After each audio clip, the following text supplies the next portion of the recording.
concludes this football season, Bell Bank is giving one KFAN listener each week $1,000 to pay it forward to a charity of their choice. Just head over to KFAN.com keyword contest to learn more and to enter today. KFAN.com keyword contest.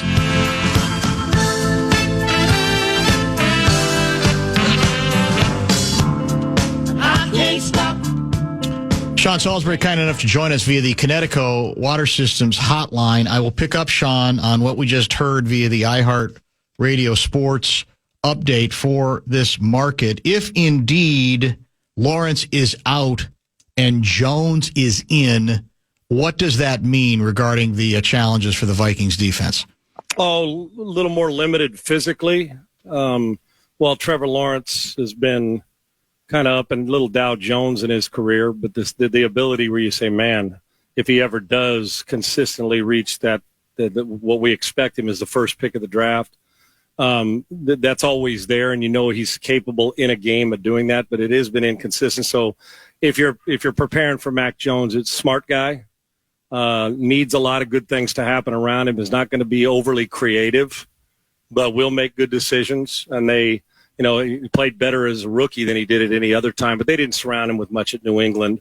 A lot of experience for a guy who's on his second team already. So he's played a lot of football. And if everything works, if the running game's going and you've got people, he can deliver the ball, but not great off schedule, and is not going to be a guy you have to worry too much about killing you in other ways, but is smart. You'd rather play him than Lawrence, but he's one of those guys that'll make, if you're not hitting him, which Brian will, I assure you, he's going to try to force him to get off the mark. He will try and do that, and you're just getting a less athletic guy. I mean, he's sneaky. He'll buy a little bit of time, and he's pretty good in the pocket, but you're not going to get that. Oh my gosh, we got to defend all of it. If you take away rhythm in the passing game, to where he has to sit back there and hold it a little longer. Heavy advantage Vikings, but I wouldn't. People are going and thinking, well, we're getting some hack backup. He hadn't seen much, obviously, time in Jacksonville, but for a guy with a lot of experience, he'll know for the most part where to deliver the ball. It'll just be a little limited physically. So you're a quarterback guy. You were a quarterback. You study quarterbacks. You work with young quarterbacks. You make it your job to pay attention, especially, well, certainly the college level too, but the NFL. Do you view Lawrence, is Lawrence a guy that you'd say, as a guy who tries to be honest in his analysis of quarterbacks, you say, man, I'd like a second shot with him, or a team saying, there's still something there, or has enough time gone by, do you say, maybe there isn't as much there as we all projected and that we all thought we were going to see? What do you think? Dan, I think it actually covers all three, and you've hit it, perfectly. One, let me work backwards forward from what you said, I think we've seen enough body of work to be able to judge him to date in Jacksonville. I do. He's been with Doug long enough. They've given him players at times in the offseason, whether it's draft. They've had guys that, picks. They went out and, whether it's Christian Kirk, and so that they've had some players. He has shown flashes of the part, though, but we can judge him. It's one of those things, and I try to be fair and honest. We want to bury guys after stuff, and I am a guy, when he came out, I'd have pounded the table for him, because I thought Clemson, and Dan Orlovsky and I were talking about this. When I interviewed him 2 years ago or 3 years ago, but he held him down. Clemson did not expand their offense with him. He could have, if he was like playing with Sark at Alabama or Lane at Ole Miss, I think you would have seen even more of him in college. So we're waiting for the NFL for him to come out and explode, and Doug Peterson getting him. It's like, okay. But you see, big, strong, physical guy, but every now and then gets careless. You think, what are you thinking? Yeah. With the football. So it's enough time to judge and say, and I hate saying this because I don't want to be wrong about the guy, but I got to be fair. I thought every year there's that, and like last year going, and this is a big season, and you saw flash, you say, okay, he's going to jump into the top 5 or 6 guys, that elite category. And he'll hover there, but he never stays there. And so I do understand when people judge saying, as the first pick of the draft, while he's had success and has made a lot of money in a new contract, he has not been the first pick of the draft. You expect more. Does that make sense? It does. Yeah, absolutely. His name. Yeah. Now, the other two, as a quarterback trainer or if I'm a quarterback coach or a coordinator somewhere else, hell yes, I think, man, there's still plenty more in that tank. Why aren't they getting it out of him? Smart guy, competitive. I mean, you can't do some of the things he's done and be an average talent. His athletic ability is stupid, but he's a quarter. I mean, it's stupid good. Yeah. And then there's that part of would a change of venues at some point or scenery if you got him with the right guy? Maybe. So I think there's a category and a vertical for all three. Yes, we can judge him. He's been around long enough that he's got to play better. And it almost feels Goff-ish. Does that make sense? It does, yes. Where Goff, he was good. They got to a Super Bowl, didn't play well in the Super Bowl, and you saw flashes, and then sometimes you think, that's the first pick of the draft. Then you'd say, yeah, that's the first pick of the draft. Then he goes, and I remember Dan Campbell, first year he got him, said, Goff's got to play better. It was like in their early infancy in Detroit. And it's like something kicked in, and now we're talking about an MVP guy. The ball doesn't hit the ground. Yeah. So I think there's some similarities in, they were okay to part with him for Stafford, and it worked. They got a Super Bowl. So I don't know if we're there yet, because you're admitting basically that he hasn't lived up to your expectations, and you're taking on a lot of money. But I do believe that there's still enough there for me to say, damn, I can add more to his game. Something's missing that's got to make him better. And maybe I could, meaning whether it's Sure. Another coach, Sean McVay or somebody, bring it out in him. And Peterson's a good coach, but I think that seat's a bit hotter than we think. I do, on both guys. And I know they're catching flack, but they got to play better. And now without him, you'd still rather play Mac Jones than you would Trevor Lawrence, because the ability says he can run for 1, throw for 3, and 360 yards in a game. Yes. How do you view this game, this matchup? Vikings, I think, are 7.5 point favorites on the road. A lot of people think Jacksonville's kind of ready to sort of, pack it in, but we've seen the way it works in this league. I mean, do you view this matchup? Is this a loser-proof kind of a game, or do you say, no, you got to be careful with this one because Jacksonville can do A, B, or C? Right, and teams that are desperate, or teams that are in like one of those where like, man, we're already, with the division. Hell, Houston hasn't played very well offensively, and they can't protect their passer. They're still 2 games in front of first place at 6-3, and we're looking at them saying, man, if they had a competitor, would they be better? And they haven't beat great teams. You guys beat them. The Vikings beat them. Green Bay got them. The Jets played a good game against them. They played good against, Josh Allen. But if you got an efficient quarterback, even though the defense has been well, and if you can rush the passer, they've had some trouble here in Houston. So and with this division, I mean, you're going to have to do a lot to catch them because the division's weak. I look at it as a fan, and you and I and media and fans, I can look back and say, if the Vikings play good, solid football like they have most of the time this year, they're beating Jacksonville, home, away, or in the parking lot. But if the players go into this, and I saw this last year coming out of a bye week with the Texans, I use them as an example. They come out of the bye week, everybody's high on them. They were a 3-win team the year before, and they're rolling, and they lollygag, and they go to Carolina and get beat. So as the NFL, and this, Dan, I told our people here about the Texans before they played. The Jets had just come off that embarrassment to New England, and then they were getting ready to play them, and I said, I'm going to tell you on Thursday night, I'm going to tell you guys, man, embarrassed teams, Dan, you've covered this for years. When you're humiliated, and then you got another quick turnaround, and you're the underdog, basically, it becomes a problem. That team becomes dangerous because they don't want to be humiliated in front of their home crowd. Well, I know that Minnesota's going on the road. You don't want to lose this one because you don't want this to cost you a division or a really good playoff spot. So this isn't a trap game for me because you got to guard against this stuff. So everything says Vikings. Sam's, while he turned it over a couple times, but battled through the 3 touchdowns. Their defense, I mean, this is not. It's not like they got weapons galore. You're facing a backup, so you got to guard against it as a player. Don't get sucked into this because, man, you hang around and it's 10-6, 10-7, and then all of a sudden it's 13-10, and they get one possession and Mac Jones puts them in field goal range, and they win 16-10. So, yeah, dangerous, but in truth, this is, to me, feels like a lock of the week in a betting mode.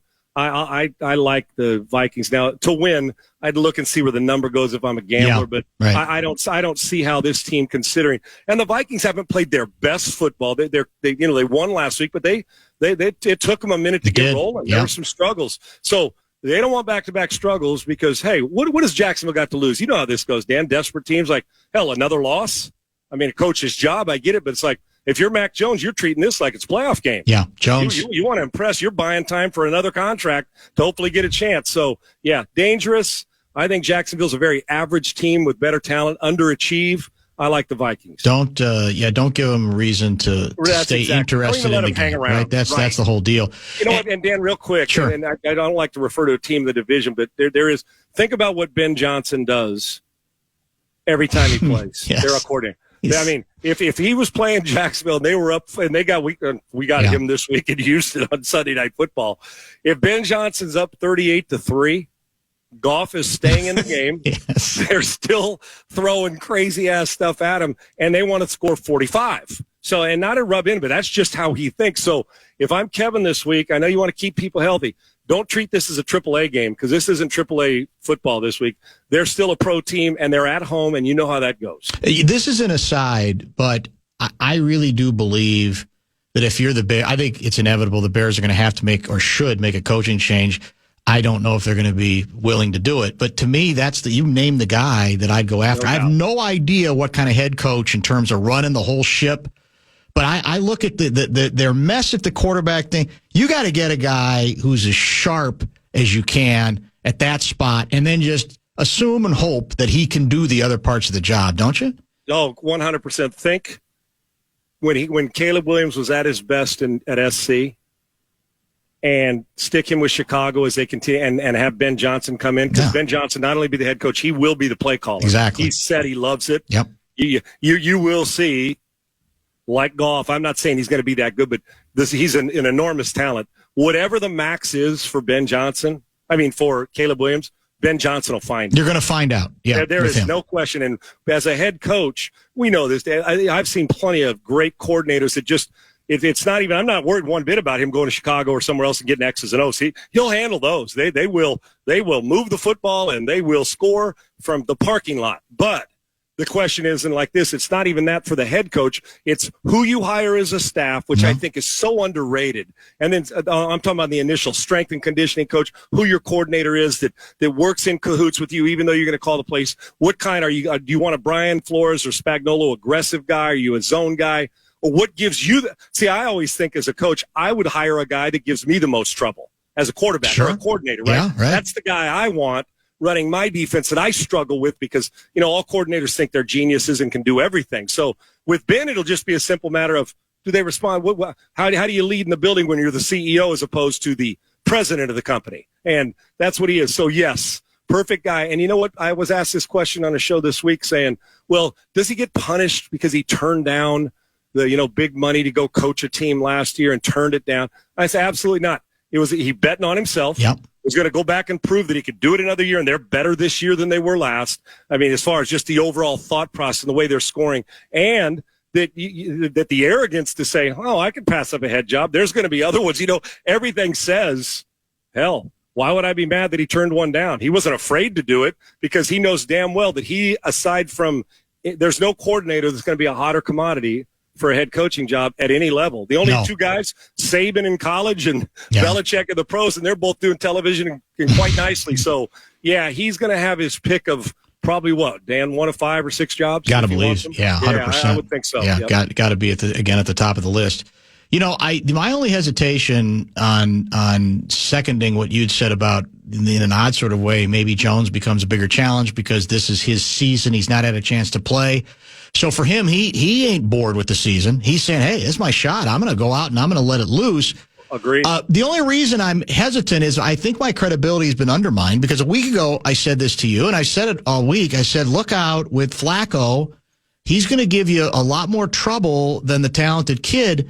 And I'm embarrassed by the take now because I thought Flacco was miserable looking, and I'm trying to figure out how much of that I should give simply to the Vikings defense, that they did a great job on him, or that he was just off because I didn't think he played. Even, Collinsworth, there were a couple times. The last time they got the ball down 4 with 5 minutes to go, they're in Vikings territory. He turns down first down check downs to try to throw the ball downfield. So what did I miss on Flacco? Or did he just have a bad game? You didn't. That's why I'm now outlier to the point that bad, Dan. When we sat in here and you talked about it, and we talked about it last week, I'm telling you now, the ability of Anthony Richardson to extend plays is scarier on a defense. No doubt. You blitz and you miss him, and then the big fella outside linebacker who runs like a running back, problems. But I was with you, and I'm going to tell you right now, he still gives them a better chance to win throwing the football. Like I could name anybody. I mean, let's go through Aaron Rodgers. Sure. There's been times, that game again, the game he threw 3 picks was a Minnesota game. Mm-hmm. It's like, now, if it's the first time you saw Aaron Rodgers in the week before, I told you, damn, he's 40 now, but Aaron's a player, and he did that, you'd look at me like, what kind of take is that? You suck, right? So, no. There's no credibility loss because I would have said Flacco gives him a better chance. I think it's a combination of, let's face facts. I mean, that's the worst maybe in a year and a half I've seen him play because in Cleveland, he was lights out throwing it, right? Yep. But when you're at that stage, you're running against aggressive defense, they are outmanned. Listen, they are outmanned.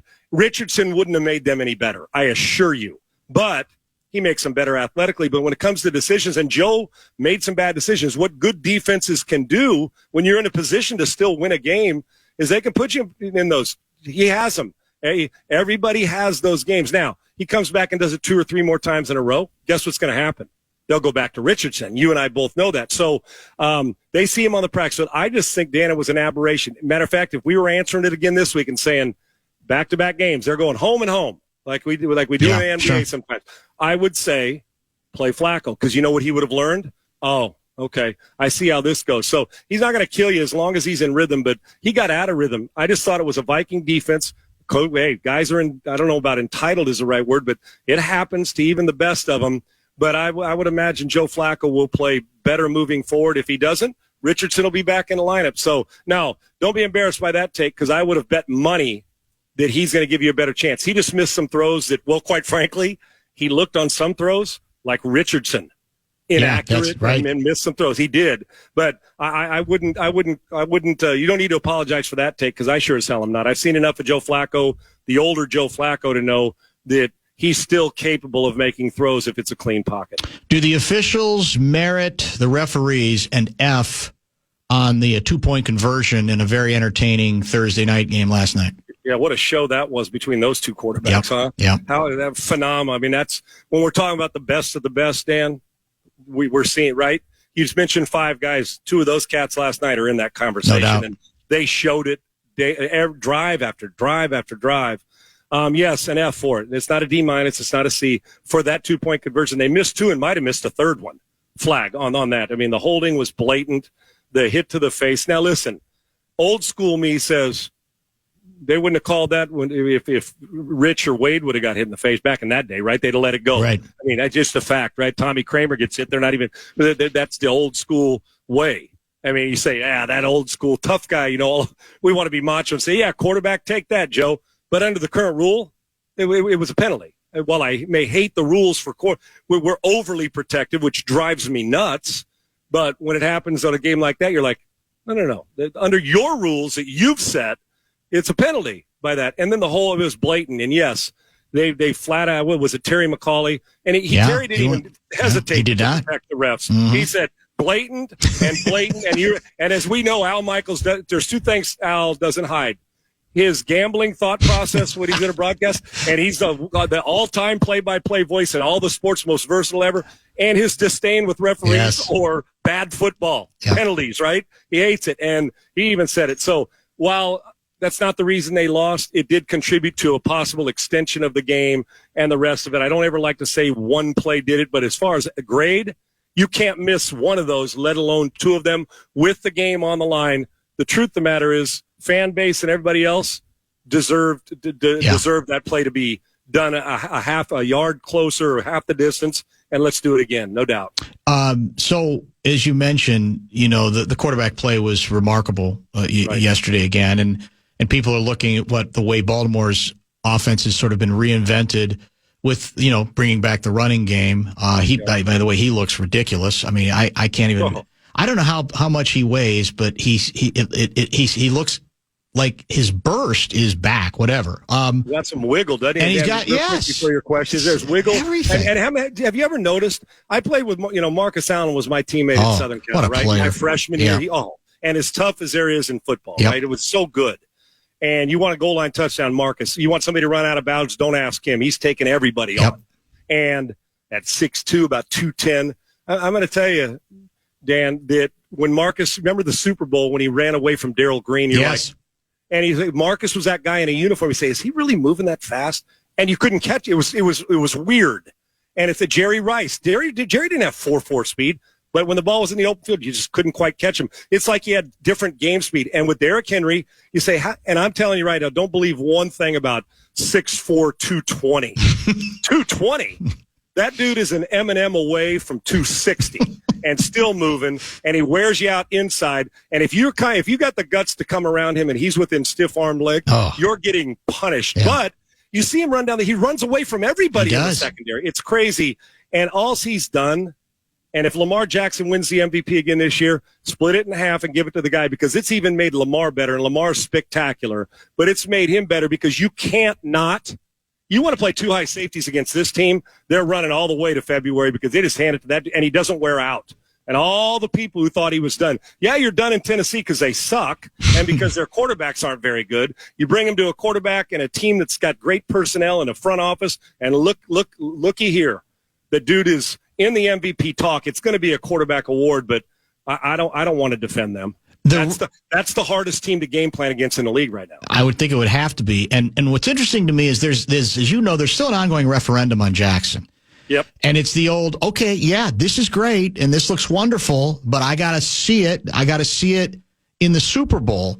Yep. Where are you on that question? Do you think that's fair, or do you think that's not giving him enough credit? What's your view been on Jackson all along? We put Gary's. I'm just using offensive line as an example. We put Gary Zimmerman's in the Hall of Fame. Randall, Chris Carter. When they go into the Hall of Fame, does anybody say, remember they didn't win a Super Bowl?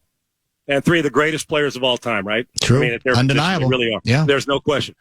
Quarterback wins a lot. It's a quarterback stat, which is kind of.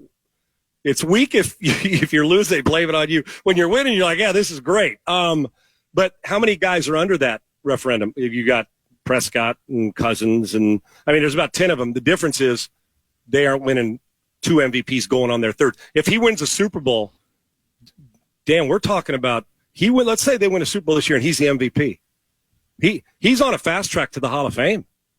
And this is a guy that some said, I'll move him to wide receiver, which was insane because the guy's improved and gotten better. And he's on his, second or third coordinator, third, I think, in the league. At least his second in the league. And now, with the coordinator from Georgia, had him for a couple years, you start to see an expansion of the offense. They're building it the way they want to complement him. But, yeah, I understand the stat because I get it.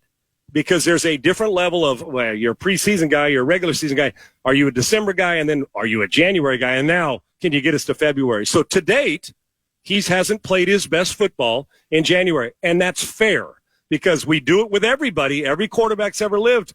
And then there's those guys who may not win an MVP, but just excel in January, right? They're just off the charts and they can get you to February. And then you get one who's both. They win an MVP, play great in January, and win Super Bowls. Well, you get Brady and Mahomes, and it's not exactly a long list every year. So, and if we go by that, only one team thinks that their quarterback or anybody's good during the year, and that's been Kansas City the last two years. So I do think it's a little, we overblow it. It's one guy. I mean, if somebody lays a ball on the ground and you lose the Super Bowl because the ball's fumbled by a wide receiver, well, Lamar can't win in January, right? That's what we'll hear. And he could have thrown for 400 yards, but it is your team. That's the way it works. Yeah. Going in, that's the way it is. But the second he goes and wins one, if he does, then it's going to completely turn. That's right. You'll never talk about that again. And sometimes it's like winning a major in a golf tournament. That's it. We talked about Dustin Johnson. He couldn't win one, couldn't win. Then he won one, and now it's like, oh, this guy's off the charts. So that's what'll take it away. I understand a little over. It's kind of unfair, but I do get why we do it. They get paid the big money. Their expectations to elevate their team. But if he does it, the talk is going to change. And that guy's not anything but a quarterback, and he's improved from the pocket. He only ran for 30-some yards last night, and he still threw for 4 touchdowns. So I don't want to hear that, if you take his legs away, he can't play. Lamar Jackson can play. He's proven it every year. Now he just needs to get to February and see what happens there. And then he will be judged completely different. Real quick before we go, what are you expecting Lions in Houston down your way? Well, I mean, Nico Collins, they said, has been practiced. We had an insider on our air today that comes on my show every Friday, said he's pronounced fit and ready to go. He's healthy enough to play, but they may save him because in a soft tissue injury, your best receiver, you may want to say, okay, but if it's 85%, on my show, I said 85%, I get why you set him. If he's 94%, you don't sit there and say, well, we're 2 games up in the division. It's Detroit. Hopefully we'll win, but let's get by this week. If he's healthy enough to play, you run him out there. So here's what I think. Detroit's a better team. They are going to see everything. Detroit's going to attack them defensively because their pass protection's been putrid, Dan. I'm talking about putrid, which is starting to have yes, you can see starting it. to have an effect on Stroud. You can see it. Yeah, you're damn right, and that it's become cumulative now. And then the receivers start to shorten their routes. So they do something different. They don't think they have any time. And then Bobby Slowick decides, well, let me protect this a little more with handing the ball off, and then they lose aggressiveness. Yeah. Then it's 3rd and 14, and then what do? He missed. Last week was the first time I saw him miss 4 or 5 throws that he'd normally make with a blindfold on. So I'm anxious to see Detroit. And I'm going to tell you, you better get to 25 to 28 points or 30 points because they're going to score. So both defenses are good. I expect Detroit to win. I don't think it's going to be a blowout, but you're going to have to keep the passer upright because if not, Detroit, if you get 2 3-and-outs or 3 3-and-outs, they're going, and they're the number 1 scoring team in football. I like Detroit in the game, but you better protect the passer or he's not going to last because he doesn't move like Lamar. He can buy some time, but it's starting to have an effect on the passing game. It really is, and they're going to have to sew that up. I expect a better game than maybe some think, but if I was betting, I'd say Detroit by a touchdown. I like Detroit better. Beautiful overview again today. I'm glad we got out away from just a Vikings conversation, a lot of other areas. Have a wonderful weekend, and we will chat next week. Always great to talk Thanks, to you, my buddy. friend. Thank you. Appreciate it. That is Sean Salisbury, the one and the only, no more valued football guest that we have on our show each and every week. We got another valued guest coming up. In fact, his name is Ben Goessling. He does cover the Vikings on a daily basis, and we'll chat with him around the corner. The Fan. Head over our contest page, enter for your chance to win a pair of passes to an early screening of Gladiator 2 in theaters November 22nd. KFAN.com keyword contest for your chance to win. My good friends at Standard Heating and Air Conditioning help us bring Ben Goessling to you. If you have questions for the man who covers the Vikings for the Star Tribune and joins us every week, generally every Friday, hit the Bradshaw and Bryant KFAN text line, which is 64686. Ben with us via the Connecticut Water Systems hotline. I'll start with the same question that I asked Sean Salisbury about close to about a half hour ago.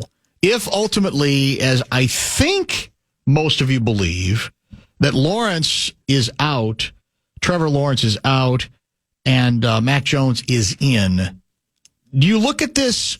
I think you're picking the Vikings either way, but do you view it as an even more comfortable victory or potentially a slightly more tense encounter?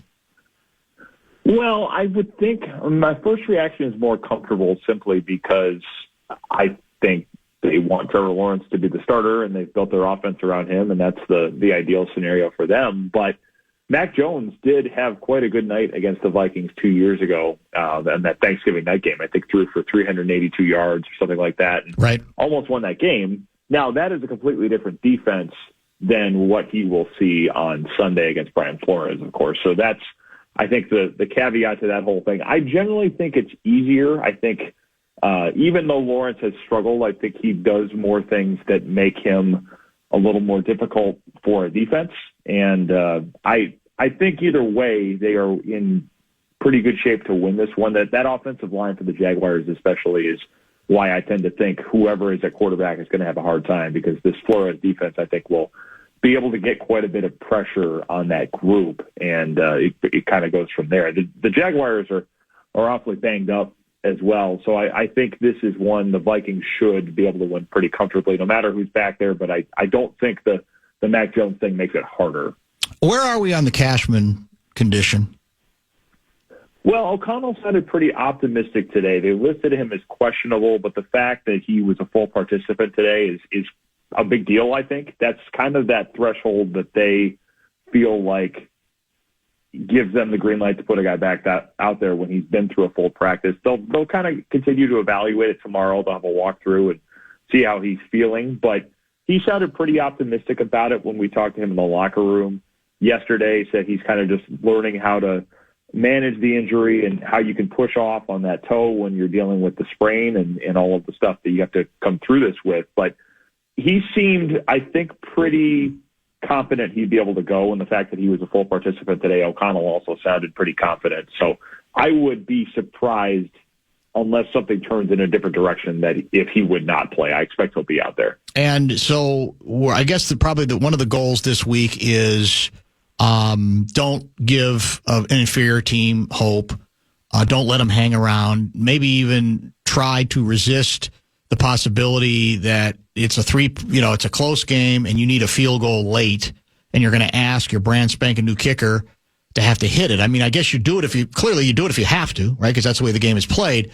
But I would assume in their best case scenario, you're not putting him immediately in a position where you're counting on a kicker who's never made a kick in the National Football League to end up saving your bacon. Yeah, I don't think they want to do that if they can at all avoid it. And I really don't think this is one where, I mean, if you're in that boat, even if it works, it's not going to be one that they're terribly happy with because they're not going to come out and say it. But I think this is a game that if they're as serious as they, I think, want to be taken as, this is one you take care of and go win it comfortably. I don't think it should come down to Parker Romo and a kick at the end. It wouldn't shock me if that happens just because things tend to go this way. But, yeah, I think this is one that if they are doing what they should, it shouldn't come down to that at the end. Ben Goessling, of course, as I said, covers the Vikings. He will be in Jacksonville for a game that can be heard right here on the Fan. Pregame show will start after a 1-hour edition of sermons at 10 o'clock. How do we, there was a lot of discussion about, I guess you could say to a certain extent, simplifying the offense, maybe giving Darnold less to think about. Going into the last game, we saw an offense that did move the ball. The yardage numbers are quite good, and ultimately they got the touchdown they needed to kind of put the thing away. What do we think we saw as opposed to what we thought we were going to see? And is that something that O'Connell continues to talk about? How do you thread that needle where you put in all the toys that you want that you think gives you a chance to get some big plays, but also perhaps not get so fancy that you might work against your quarterback's best chances to succeed? Yeah, I think a lot of this comes down to how they use some of the motion stuff. I mean, they like to have a lot of motion in their offense.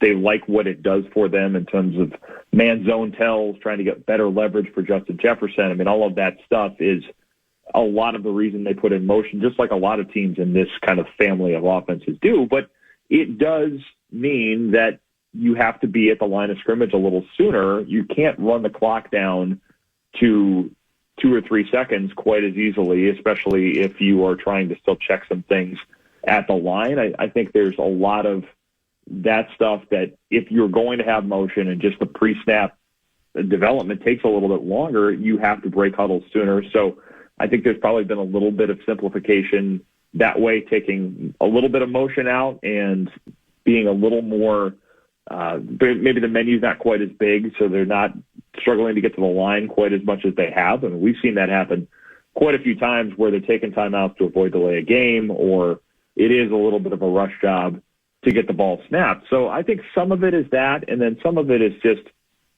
I think, continuing to work with Darnold and continuing to see what he's most comfortable with and probably not pushing the ball as much as he has. I think they want that. He's certainly got the arm, and they like the vertical component of the game. But I think on the interception to Jefferson last week, for example, when he's throwing the dig route on kind of the downfield concept that they had, he had a check down on that. And O'Connell talked this week about you do have to just sometimes say, hey, this defender is giving you this throw. You need to take it rather than trying to force things in. And this is always a fine line because they talk a lot about, hey, you have Justin Jefferson. Let's be aggressive with it. But it is, I think, just the decision-making of knowing when to push it and when to not. As the great offensive strategist Kenny Rogers said, you got to know when to hold them and when to fold them, I guess. Well, in all honesty, that challenge is ongoing no matter how long you play in the league, right? Because we were just talking about Salisbury about this. Flacco failed to do so a couple of times late, and we'll never know what might have happened if he had taken the checkdowns on that last drive where they had 3rd and 2, and then they had to go for it on 4th and 2, because they're already in Vikings territory. It's 5 minutes to go. It's a 14-10 game. So it's not just Darnold. It's even, more experienced quarterbacks who allegedly know all those things. That's the constant challenges, right? When you let it fly, when you let it in, when you just say, hey, I got another first down here, man. I'll take the first down. Yeah, I think that's it. I mean, you see Patrick Mahomes do this at times. You see Aaron Rodgers do this. I mean, Tom Brady made a career of being able to take the underneath throws and say, let's just keep drives moving. And Brady certainly had his moments of being able to push it when he had a Randy Moss in his offense, or, some of the receivers that gave him a little more of that vertical component. But there is just that wisdom of, when do I not take the risk here? I do think that's probably a little more art than science. I think for a lot of quarterbacks, it is just a judgment call kind of thing a lot of times. But yeah, there is a balance to it, I think, and it's something that even when you see quarterbacks of that stature struggle with it, you would expect that anybody else is going to have it come up from time to time too. I mean, if it's going to be a problem for the names we're talking about, even if it only happens a few times a year, it's not unreasonable to think that people of a little less pedigree are going to have some issues, just kind of making those split-second decisions that you have to make. Quick pause. We've got to get a quick break in here now. We've got plenty more with Ben Goessling. If you have questions for him, hit the Bradshaw and Bryant KFAN text line, 64686, and don't forget Lavelle will join at 5:30. Time now for the Vikings Report on The Fan, presented by Miller Lite. Vikings safety Cam Bynum joins Barreiro next after this from Miller Lite. If you want to chime in on what's happening in your favorite KFAN shows, you can make your voice heard on the Bradshaw and Bryant KFAN text line. Let us know what you have to say by texting that message to 64686. At 64686, standard text message and day rates apply. Part 2 with Vikings beat man Ben Goessling, a weekly contributor to the Bumper to Bumper program, brought to you by Standard Heating and Air Conditioning, is back with us for a couple more minutes via the Connecticut Water Systems hotline. This does, on paper, appear to be a game, Ben, in which the club, if it is worried at all about the propensity to turn the ball over through the air, to run the ball, right? Jacksonville's been very vulnerable to good running teams. We know the Vikings have one, now maybe two, based on what we saw last week, running backs who could do something with it. So I would assume the head coach, as much as he likes to throw, would not be bashful about handing the ball off on Sunday. Yeah, that is right. Although this has not been a Jaguars team that's very good at taking the ball away either. I think they only have 2 interceptions this year and 3 fumble recoveries. So the defense it's interesting. Ryan Nielsen, their defensive coordinator, was actually a guy that O'Connell talked to for the job 2 years ago when he hired Brian Flores. And very different style of defense than what we would see from Flores. They play a lot of 4-3. He came from New Orleans, so it's a lot of try to rush 4, play with coverage. But there's not a lot of blitzing, and their secondary just hasn't done a whole lot to make things happen either. So I think it's a game they can run the ball. I also don't think they have a ton of ball hawks in that secondary either. So I think they'll have opportunities to do a lot of what they want offensively on Sunday. Do we, I mean, what do we expect in terms of pressure? I mean, last week they had pretty good success. The pressure numbers that you tweeted out that I quoted actually in a conversation, several conversations we had this week, including with Cam Bynum, were that the Vikings very successfully got pressure on Flacco, usually was sending 4 or fewer. Is this a game where that might also be the case, or do you think they're more likely to send more people against Jacksonville, whoever's at quarterback? I certainly think they can bring a little more pressure in this one. I wouldn't be stunned if they do, just to see if they can test Mac Jones and how he responds to it. But a lot of what they like to do, I don't think will change, where it is let's show 6 or 7 and then back out and make him figure out where the pressure is coming from, and did I set my protection correctly, or is something coming clean that I wasn't planning for, and then I'm throwing into a spot where there's a defender where I expected there not to be one. So I think you'll see a lot of those things from their game plan as well. But this has not been a scheme that young quarterbacks have had very much success against. I just think there's been, the two that have beaten them have been veteran quarterbacks playing for pretty accomplished offensive coordinators. I think when you are playing with a backup and trying to get him ready for what the Jaguars are going to see, I think it's an awfully tough challenge. And we haven't really seen a young quarterback, even the ones with a little more accomplished status in terms of Brock Purdy, C.J. Stroud, they haven't done very well against this. So I'm not terribly confident that the Jaguars will be the first one. Brian Thomas, their rookie receiver, is a really impressive player, big, fast receiver, but he's also been injured. I think he's been dealing with a chest injury here too. So I would expect he plays, but probably is a little more limited. And the backfield for the Jaguars has been pretty banged up too. So they're not catching a team with a lot going for it right now, and with the injuries on the offensive line too. I think it is going to be a tough challenge for Mac Jones, and even if it's Trevor Lawrence, I think it's a tough challenge for him against this defense. Dare we call this game loser-proof?